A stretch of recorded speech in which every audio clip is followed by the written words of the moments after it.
Dios te bendiga, hermano. ¿Cómo has estado? Tiempo sin verte. Me llevas como 2 meses más o menos que no te veía por la iglesia. ¿Qué ha pasado? Oye, lo que pasa es que no he podido ir porque mira, el trabajo, la familia, he tenido demasiadas cosas que hacer en la semana.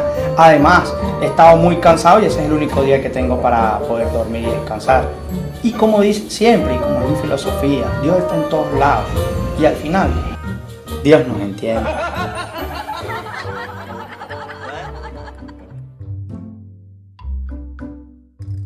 Bendiciones, amado. ¿Qué tal, amado? Bendiciones. ¿Cómo estás? Oye, acabamos de cobrar. ¿Viste cuánto nos llegó, no?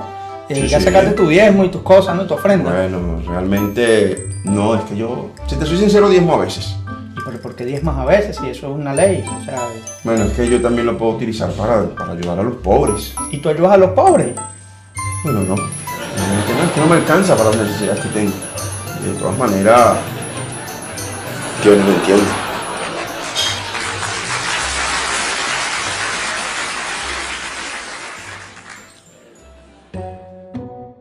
¿Qué tal, amado? Bendiciones, ¿cómo estás? Bien, bien. Oye, en estos días pasé por el cine con mi familia y te vi, estabas con una chica. Sí, estoy conociéndome con una chica, te voy a decir la verdad, estamos ahí conociéndonos. Pero que tienes que tener mucho cuidado de estar con ella, si son novios, caer en fornicación o algo así. Ya esta es la cuarta que te conozco durante el año.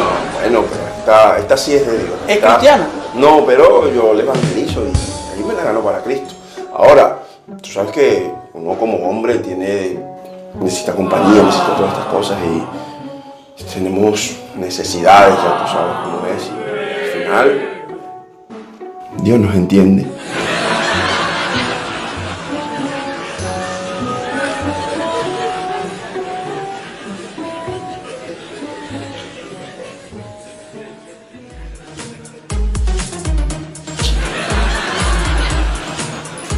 Epa, varón, ¿cómo estás tú, chico? ¿Qué haces tú en este lugar hoy?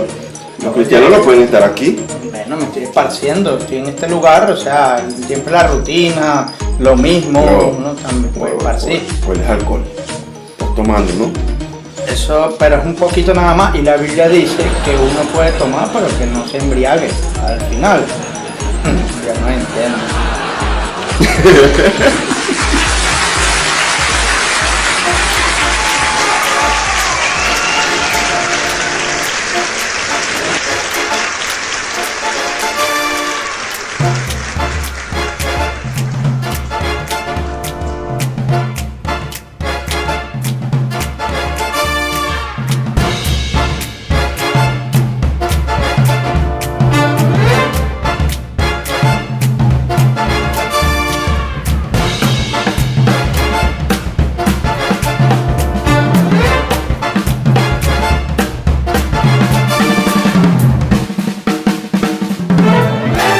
Bienvenidos al estrado. Un tema, un juicio, una verdad.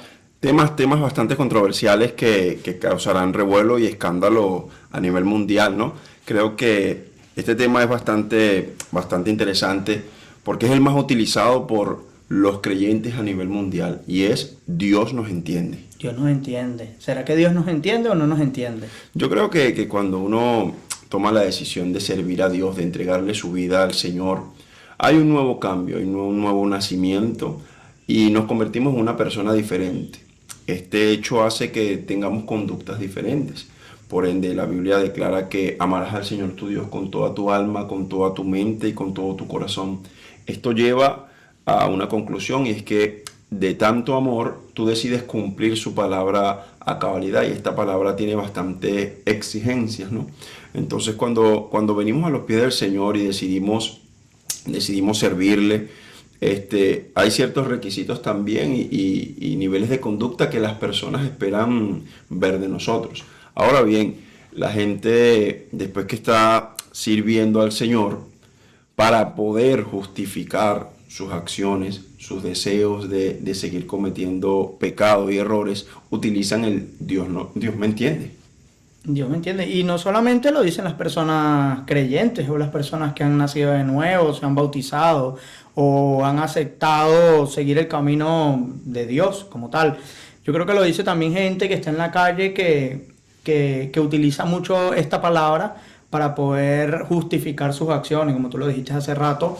Como por ejemplo dice, mira, yo creo a mi manera. Esto va ligado, ¿no? En el creo a mi manera. El creo a mi manera va ligado con el Dios me entiende. Dios sabe realmente que hay cosas que yo todavía no puedo dejar. Y es como esa parábola o no esa parábola, esa historia de aquel joven que dice, déjame enterrar primero a mi padre y luego te sigo. Yo digo que ahí él pensaría, yo creo que Jesús me va a entender. Sí, es que la gente busca ese justificante, no es que yo soy humano, no es que tengo deseos, no es que Dios tiene que entender que yo tengo necesidades y desde ahí se justifican.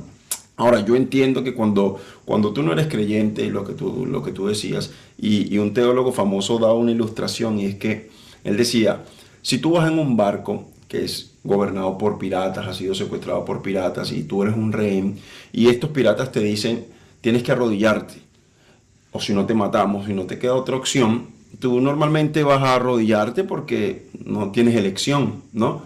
Y tienes que obedecerlos. Pero si a esta embarcación, a este barco, de repente lo intercepta un helicóptero de la aviación norteamericana con, no sé, con un equipo SWAT y se apoderan de la embarcación y luego, después que está este cuerpo policial apoderado, un pirata te dice, Alejandro, tienes que arrodillarte otra vez. ¿Le harías caso? No le haríamos caso Pues porque ya está tomado por alguien que tiene más superior, poder, que claro. tiene más autoridad. Entonces, ahora, si tú decides arrodillarte, lo harías deliberadamente, lo harías porque tú quieres, bajo el concepto y el conocimiento de que lo estás haciendo con toda la intención. Sí, porque ya alguien más poderoso gobierna la nave y eso pasa con el que peca, ¿no? Cuando ya tu vida es entregada al Señor y ya lo gobierna alguien más poderoso que el enemigo, que tus deseos, que tu concupiscencia, si tú decides tomar la decisión de arrodillarte, de postrarte ante el pecado, de seguir siendo seducido por el pecado, yo creo que lo haces más deliberadamente porque ya tu vida la controla alguien superior. Claro, es que cuando hace la analogía el apóstol Pablo que habla en Gálatas de las obras de la carne y del fruto del espíritu, él habla de esas naturalezas, ¿no? Habla de cuál es un fruto y cuál es el otro fruto. Y digamos que esta gente le sirve netamente, se pudiera decir, a la carne porque cuando tú no te quieres doblegar a una orden que ha sido dada a tu espíritu, o cuando tú no lo quieres hacer en amor, que para mí es el concepto ideal de este tema, porque a mí no me gustan las imposiciones. Cuando tú ves a Dios, o cuando sopesas la naturaleza de Dios, tú dices, ¿será que nosotros tenemos un Dios que nos impone cosas? O que Él dice, se tiene que hacer así, porque si no, va a haber un castigo, va a suceder tal cosa, te va a pasar esto, te va a pasar aquello. Entonces lo vemos como ese papá regañón, o como ese jefe que te manda a que si no haces esto, te voy a dar una lección. Y cuando tú lo ves de esa manera, tú dices, entonces yo sirvo a Dios por miedo. Pero también está la otra vertiente donde tú dices, este es un papá que permite cualquier tipo de cosa que yo haga porque él me entiende, ¿sabes? Es como los papás cuando le dicen a los niños que parten cosas y hacen desastres y bueno, tú ves a los padres con esos hijos saltando en los muebles, moviendo todo en una tienda. Entonces tú dices, es que son niños. Y utilizas las palabras, es que son niños y tienes que dejarlo porque son niños. Entonces yo imagino que esta gente crece y dice, es que él me entiende. Él sabe que, o sea, él me entiende a mí, ¿sí me explico? Sí, sí, es que utilizan este recurso, ¿no? Yo creo que una persona conscientemente puede equivocarse, puede cometer un pecado. Conscientemente.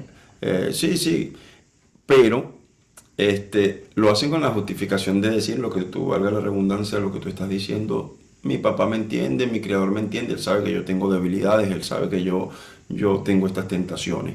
Y está el que se queda tranquilo y dice, bueno, él me entiende y ya está. Pero está el que comete el error y no puede dormir tranquilo. Y no puede estar tranquilo hasta recibir ese perdón del Señor, hasta el decir, oye, yo tengo que corregir este error, yo tengo Como que el apóstol alinearlo. Pablo, quítame esto, porque yo lo que quiero hacer bueno no lo hago.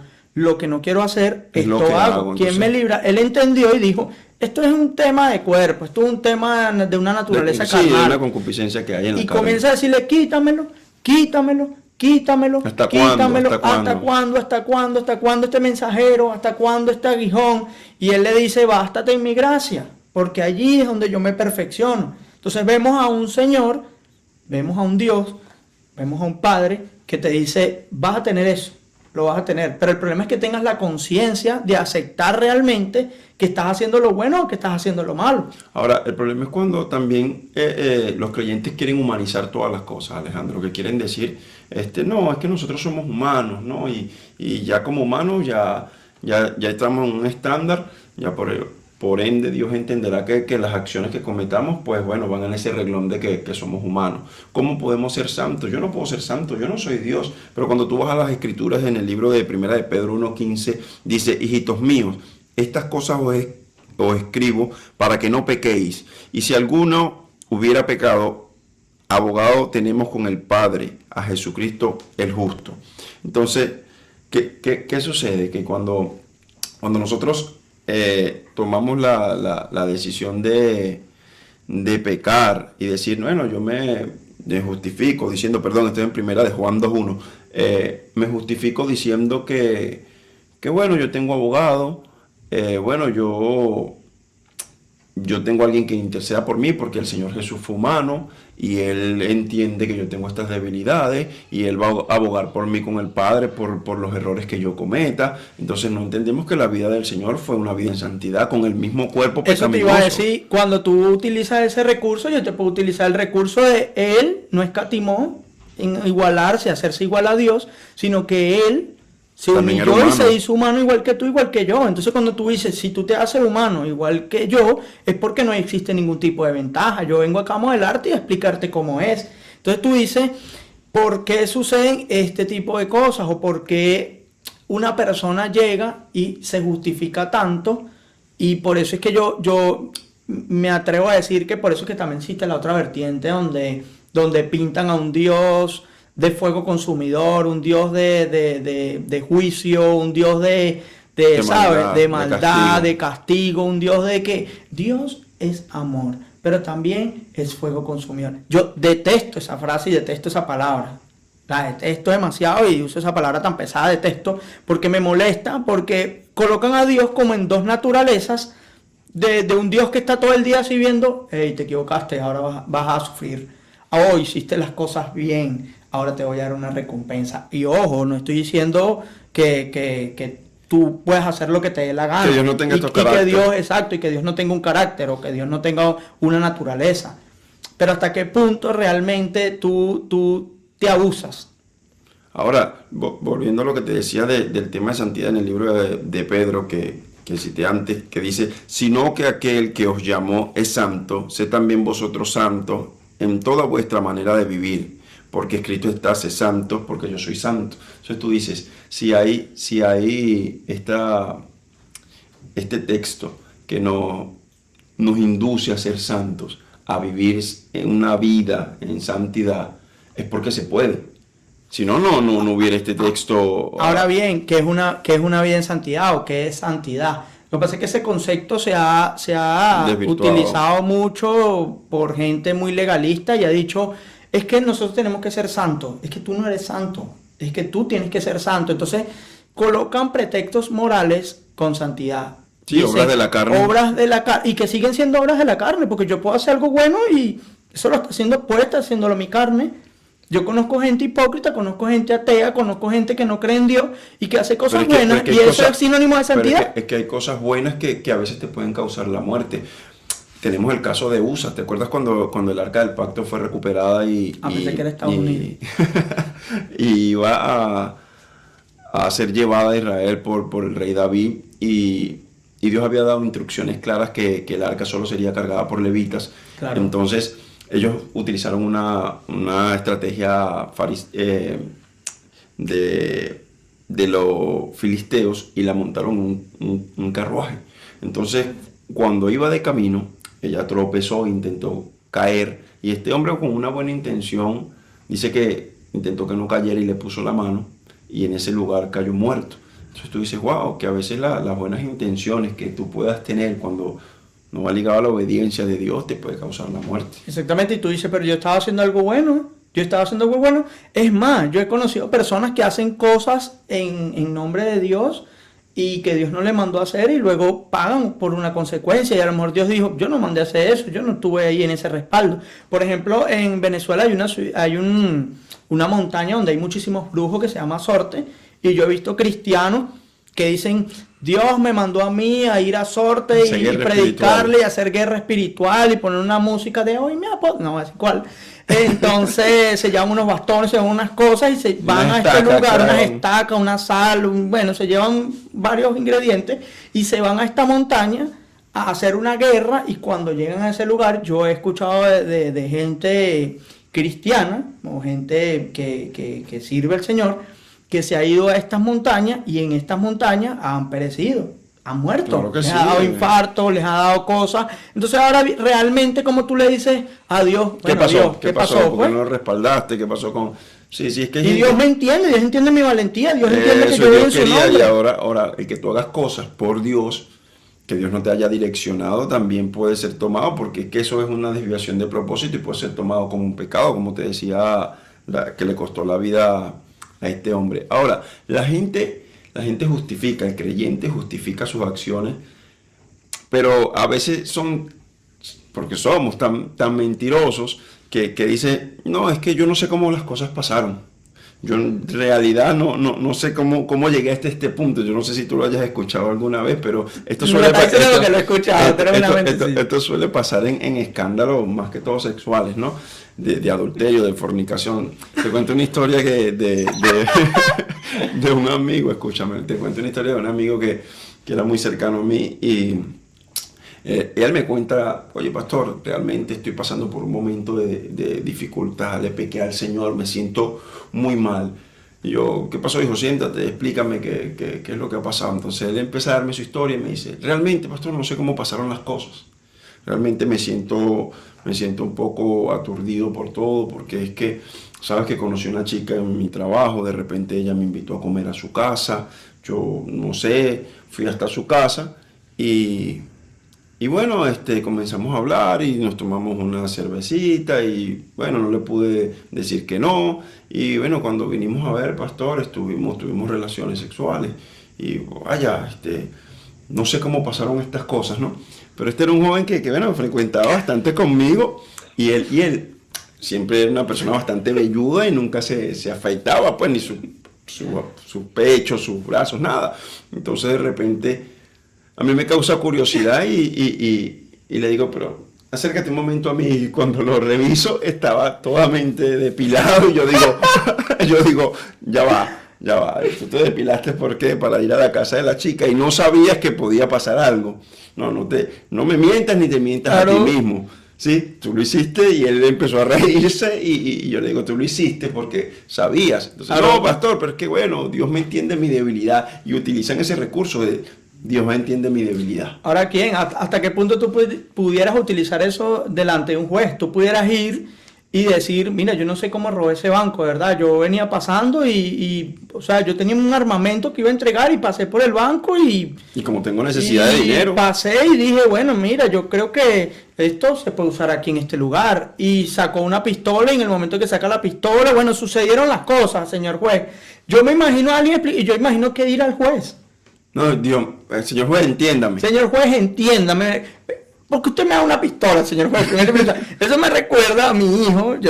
Mi hijo cuando era pequeño, él me decía, cuando él partía las cosas, decía, porque yo soy un niño. Porque partía un vaso tenía un vaso con agua y se le caía y lo partía. Y tú lo ibas a regañar y te decía, pero es que yo soy un niño. ¿Por qué tú me das un vaso de agua a mí si yo soy un niño? O sea, tú no entiendes que yo soy un niño. Los niños no necesitan un vaso de vidrio, necesitan un vaso de plástico porque yo soy torpe. Y el hombre te argumentaba todo, este niño me argumentaba todo y yo decía, wow, qué impresionante, ¿no? Entonces yo veo que hay gente que utiliza el Dios me entiende a mí como un recurso de una persona que quiere hacer lo que le da la gana. Él sabía que yo no me podía acercar ahí, bueno, y pasó. Otra. Nosotros tenemos un amigo en común. Lo nombramos. No sé. Lo voy a nombrar para hacerlo famoso. Danielito Bongui. Danielito siempre te dice, oye, no hagan eso. Mira, estas personas están haciendo esto. Y estas personas están haciendo aquello. Y él está viendo todo lo que está haciendo todo. Y él termina con esta frase: yo sé que yo también lo estoy haciendo mal, pero yo no quiero que los demás lo hagan. Yo sé que lo estoy haciendo mal y yo sé que en algún momento yo lo voy a empezar a hacer bien. Entonces tú dices, eso es un Dios me entiende a mí, pero a los demás no. A los Háganlo demás bien. no. Háganlo Ahora, bien. Dios me está entendiendo a mí. Dios me está entendiendo a mí, ya va, Dios sabe, pero los demás háganlo bien. Ahora bien, yo digo que las personas que tienen este tipo de patología, se pudiera decir, y en la psicología se podría decir que esto es una disonancia cognitiva. Y el concepto es que dice: la disonancia cognitiva es la incomodidad psicológica que sentimos cuando nuestras mentes tienen dos conceptos contradictorios al mismo tiempo. Estas personas realmente saben que lo que están haciendo está mal. Sí lo saben. Pero claro. hay otro pensamiento que les irrumpe y que les dice: Pero es un ¿cómo podemos justificar esto? un pensamiento de justificación. La justificación es: yo estoy en una carne, Dios me entiende. Ese es un pensamiento. Y el otro es: yo sé que estoy haciéndolo mal. Entonces, una cosa tratan de sopesarla con la otra, tratan de compensar uno con el otro. De apaciguar. Es que la Biblia declara que si tu conciencia no te causa incomodidad, el Espíritu Santo lo hará. Entonces cuando son abrumados por su conciencia, por el Señor, empiezan a buscar de apaciguar eso en vez de ir a la cruz, de arrepentirse, de cambiar su manera de vivir, esa acción, esa conducta, porque lo peor es que a veces se vuelve hábitos y que comienzan a justificarlo y comienzan a vivir una vida de pecado. Y es lo que la Biblia habla, de que tengas cuidado, no con que te apartes del camino, sino que cuando te deslizas y te sientes cómodo deslizado. Y el deslizar es algo que tú no te das cuenta. Tú estás parado en un sitio y hay hielo y te vas poco a poco y tengan pero cuidado. Pero te sientes cómodo. El problema es que no te has caído todavía, ¿eh? Pero te sientes cómodo con tu desliz. Entonces ese es el problema, porque uno puede decir, bueno, yo puedo equivocarme.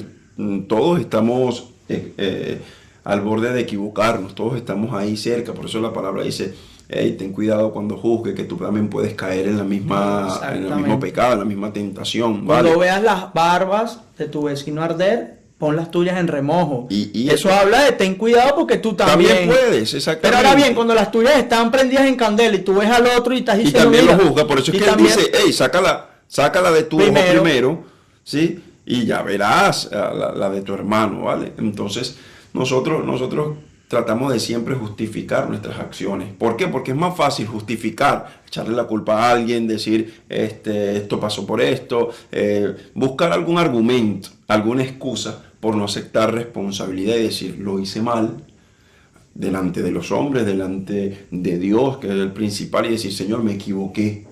Sí, me fui deslizando y cuando vine a ver ya estaba metido en este problema. Y de que toda acción tiene una reacción. Mira, la palabra justificación es colocar justo algo que no es justo. Como por ejemplo lo que sucedió con el tema de la cruz.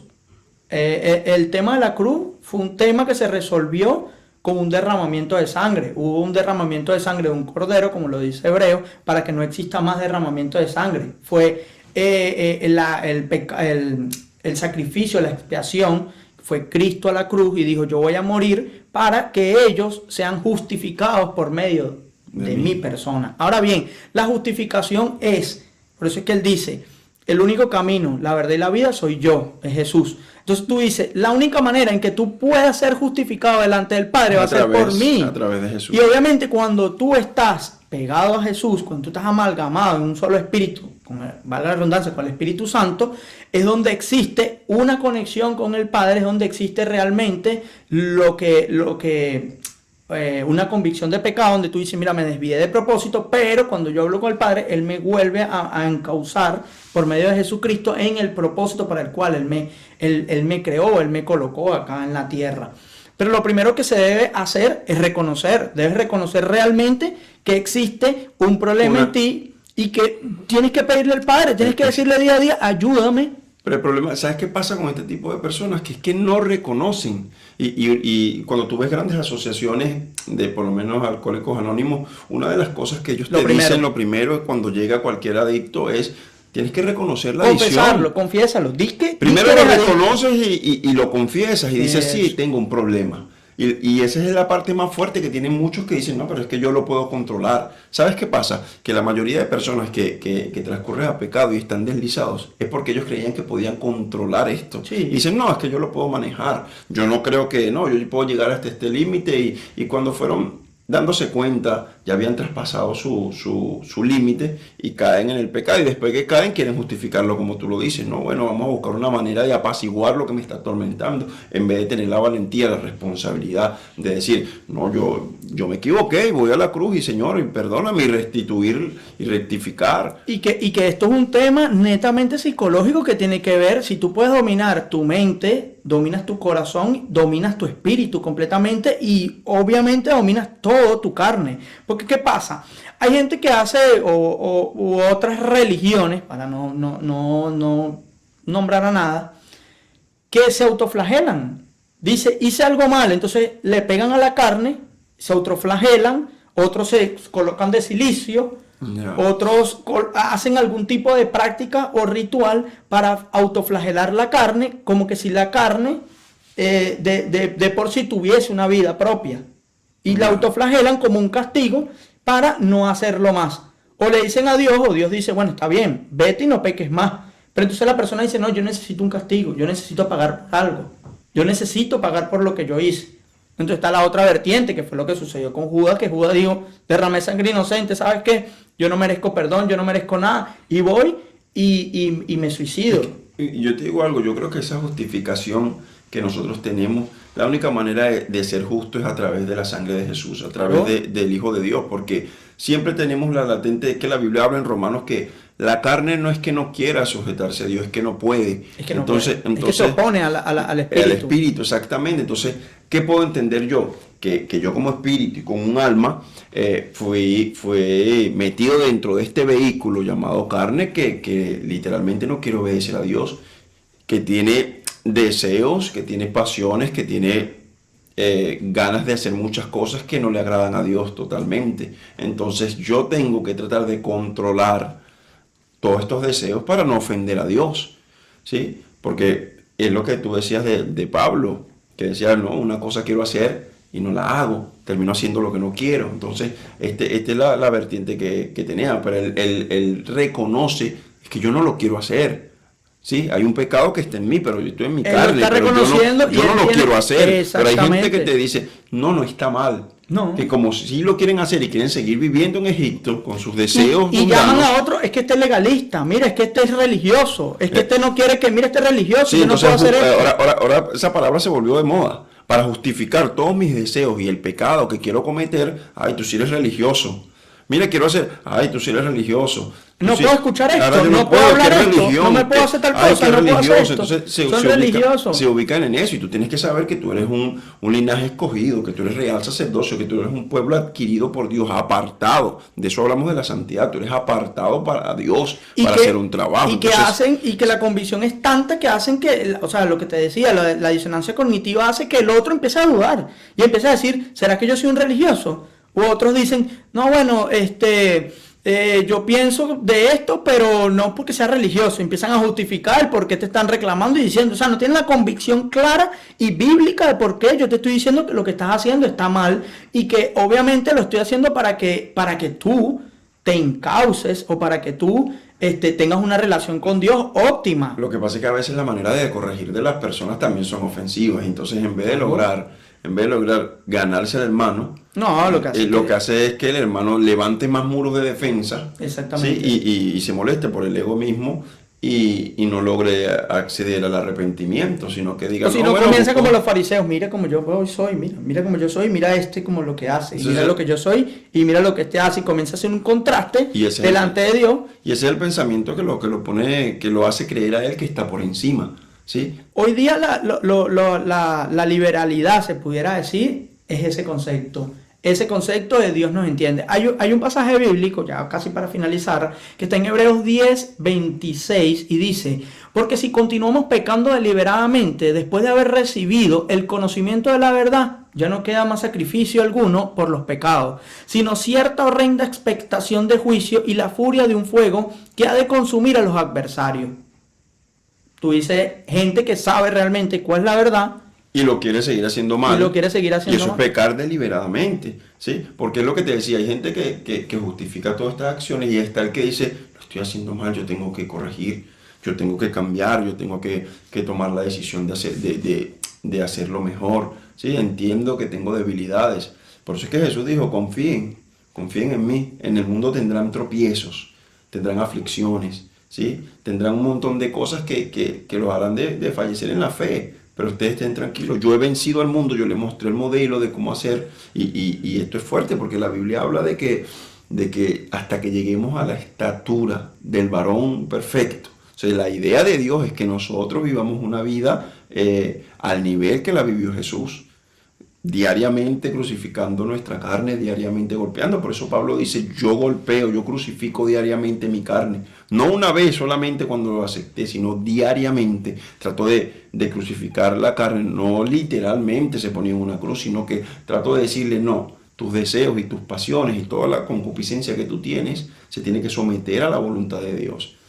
Bueno, ya para finalizar, y voy a ser un poquito fuerte aquí, yo sé que a lo mejor Sofía, Marta, Joseito, Mauricio deben estar muy felices allí donde están porque deben tener el látigo en la mano, el palo y diciendo, así es, la gente tiene que ponerse en los papeles, tiene que buscar la santidad, tiene que hacer esto, tiene que hacer aquello y desde su estrado o desde los jueces, están hablando como un juez o están hablando como quizás un fiscal. Pero no es así, también hay gente dentro de la congregación, si pudieron ver perdidos dentro de la iglesia, se darán cuenta de eso, pero hay gente dentro de la iglesia también que dicen, Dios nos entiende, pero quizás no lo dicen con esta palabra, pero quizás con sus acciones sí, como por ejemplo gente que murmura uno de otro, como por ejemplo gente que dice, mire, este dinerito me hace falta. Ya hablando del liderazgo, este dinerito me hace falta porque mi familia también tiene que comer y mi gente también. Sí, que con las acciones. Con acciones. Y mira, nosotros tenemos que hacer esto y tenemos que tomar esta decisión y esta decisión, bueno, si le afecta a otro no me interesa. Yo velo por mi propio bien. Y gente haciendo cosas por competencia, predicando el evangelio por competencia, gente quizás que sus iglesias se llenen para ganancias deshonestas exactamente, y que sus iglesias se llenen para competir con otras quizás. Entonces no solamente es por actos morales que otro esté haciendo en la calle, que dice Dios no entiende. Claro, dentro de la iglesia también. Bueno, estas cosas las hacemos así. Exactamente. Porque Dios nos entiende. Es que tenemos un problema muy serio, pastor, y mira, el diablo está apoderado de aquí, hay que tomar una decisión así cueste lo que cueste. Bueno, vamos a llevarlo más suave porque es que no podemos destruir. Dios va a entender la decisión que estamos tomando. Que si decimos esto va a causar un desastre. Bueno, yo prefiero que cause un desastre estar bien con Dios que estar bien con la gente, que estar bien con el mundo. ¿Y cuál es la naturaleza de Dios? Hemos visto en la Escritura que la naturaleza de Dios es una naturaleza tajante. Haz eso, radical. Ya, radical, no me cuestiones. Exactamente. Pero ya va, Dios, pero es que tú me estás mandando a que sacrifique a mi hijo y lo lleve a una... Yo no estoy negociando contigo. No hay negociaciones. No es negociable mi declaración Dios, hacia no ti. aceptaremos un no por respuesta. Ya va, Dios mío. O sea, tú no estás en posición de hacer eso. Entonces, bueno, sí, yo creo que en este tiempo, Alejandro, tenemos que estar bastante atentos a la conducta, a la vida que tenemos que tener delante del Señor y no justificar. Si Dios dijo no es. No es no, y no justificar, claramente, no justificar los errores que tenemos tras un cliché de que Dios me entiende y que Él sabe que somos humanos. Somos llamados a vivir en santidad y a vivir apartados para el Señor. Amén, amén, amén. Y Dios no tiene disonancia cognitiva. Dios no tiene problema con sus creencias. Dios sabe realmente, y lo ha mostrado en la Escritura, que si Él dice que hagas algo, hazlo. Si Él dice que no lo hagas, no lo hagas. No cuestiones. No seas Saúl, que dice, esto se lo guardé para ti. Dios dijo, hey, dije que lo hicieras y punto. Me gustaría que hagas bastante comentarios acerca de esas experiencias que has tenido y que has podido ver también a lo largo de tu servicio cristiano dentro de la congregación, y de amigos que ves que tratan de justificar su pecado, tratan de justificar sus acciones a través de él. Soy un ser humano y Dios me entiende. Me gustaría que pudieran interactuar con nosotros para conocer sus testimonios, ¿vale? Dile dónde pueden seguirnos. Nos pueden seguir en nuestras redes, El Estrados Podcast en YouTube, El Estrados en Instagram y El Estrado con S al final, en TikTok. Les amamos muchísimo, les queremos y recuerden que acá un juicio, un tema, una verdad. Les amamos. Vale, bendiciones.